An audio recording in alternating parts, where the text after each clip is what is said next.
Asifiwe Yesu. Ndio tumetoka sasa Kakuma, tunaelekea pande ya Lodwar. Tulitoka Lokchogio jana, sasa ndio tuko safari ya kwenda Lodwar. Tunashukuru Mungu kwa sababu nilikwambia tukifika Kakuma nitakuonyesha vile Kakuma iko, sio msitu sana kama Lokchogio. Kwa hivyo tuko safarini, sisi tunaenda tu, tunafanya kazi ya Bwana. Hata tukifika Lodwar tutasimama tena. Nafikiri kutoka hapa mpaka Lodwar ni 118 km from Kakuma to Lodwar.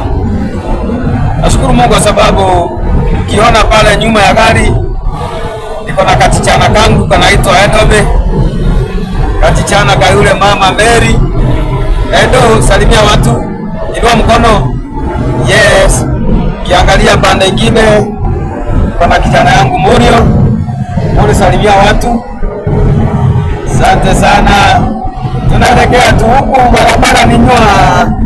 Nataka nikuonyeshe hiyo barabara yenye iko. Utashangaa ukiona vile barabara iko. Ukiangalia upande wangu huko, naona huko hakuna miti kama ile. Huko hakuna miti, mashamba tu makubwa, mashamba mapana. Huko mashamba ni makubwa sana.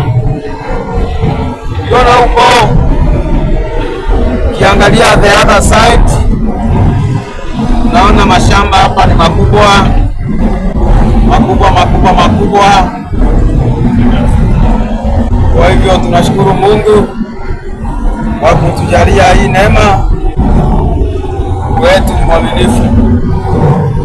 Asanteni sana. Baada tuko huduma. Kana Yesu taenda mbali.